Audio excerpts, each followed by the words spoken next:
Elizabeth," I said, "if it isn't a Friday or a Sunday, and I shall have time to look round me, and so will the Colonel, though I don't expect that either of us will find your equals. And don't cry, Elizabeth," I said, for she was getting quite watery, "for if you cry about a marriage, what will be left for a funeral?" "Ah, upon my word, I call that splendid of you," said the Colonel. "I told Atkinson I wished I'd never set eyes on him before I wished him joy." Olga got up. "Look after Colonel Boucher, Georgie," she said, "and ring for anything you want. Look at the moon, isn't it heavenly? How Atkinson and Elizabeth must be enjoying it." The two men spent a half hour of only moderately enjoyable conversation, for Georgie kept the grindstone of the misery of his lot without Atkinson, and the pleasure of companionship firmly to the Colonel's nose. It was no use for him to attempt to change the subject to the approaching tableau, to a vague rumour that Piggy had fallen face downwards in the ducking pond, that Mrs Quantock and her husband had turned table this afternoon with remarkable results, for it had tapped out that his name was Robert and hers Daisy. Whichever way he turned, Georgie herded him back on to the stony path that he had been bidden to take, with the result that when Georgie finally permitted him to go into the music room, he was athirst for the more genial companionship of the ladies. Olga got up as they entered. "George is so lazy," she said, "that it's no use asking him, but do let you and me have a turn up and down my garden, Colonel. There's a divine moon, and it's quite warm." They stepped out into the windless night. "Fancy its being October," she said. "I don't believe there is any winter in Riseholme, nor autumn either for that matter. You're all so young, so deliciously young. Look at Georgie in there, he's like a boy still, and as for Mrs Weston, she's 25, not a day older." "Yes, wonderful woman," said he. "Always agreeable and lively. Handsome too. I consider Mrs Weston a very handsome woman. Hasn't altered an atom since I knew her." "That's the wonderful thing about you all," said she. "You are all just as brisk and young as you were 10 years ago. It's ridiculous. As for you, I'm not sure that you're not the most ridiculous of the lot. I feel as if I'd been having dinner with 3 delightful cousins a little younger, not much, but just a little, than myself. Gracious, how you all made me romp the other night here. What a pace you go, Colonel. What's your walking like, if you call this a stroll?" Colonel Boucher moderated his pace.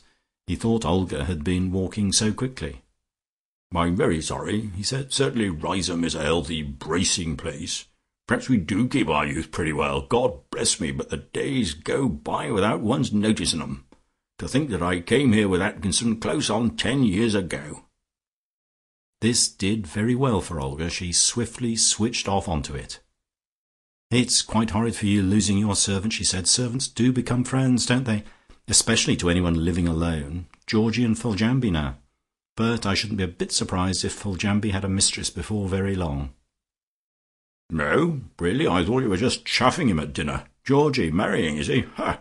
His wife will take some of his needlework off his hands. May I inquire the lady's name?" Olga decided to play a great card. She had just found it, so to speak, in her hand, and it was most tempting. She stopped.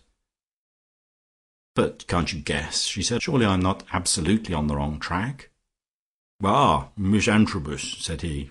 "The one they call Piggy? No, I should say there was nothing in that." "Oh, that never occurred to me," said she. "I dare say I'm quite wrong. I only judge from what I thought I noticed in poor Georgie. I dare say it's only what he should have done 10 years ago, but I fancy there's a spark alive still. Let us talk about something else, though we won't go in quite yet, shall we?" She felt quite safe in her apparent reluctance to tell him. The Riseholme gluttony for news made it imperative for him to ask her more. "Really, I must be very dull," he said. "I dare say an eye new to the place sees more. Who is it, Miss Bracely?" She laughed. "Ah, how bad a man is at observing a man," she said. "Didn't you see Georgie at dinner? He hardly took his eyes off her." She had a great and glorious reward. Colonel Boucher's face grew absolutely blank in the moonlight with sheer astonishment. "Well, you surprise me," he said. "Surely a fine woman, though lame, wouldn't look at a needlewoman. Well, leave it at that." He stamped his feet and put his hands in his pockets. "It's growing a bit chilly," he said. "You'll be catching cold, Miss Bracely, and what will your husband say if he finds out I've been strolling about with you out of doors after dinner?"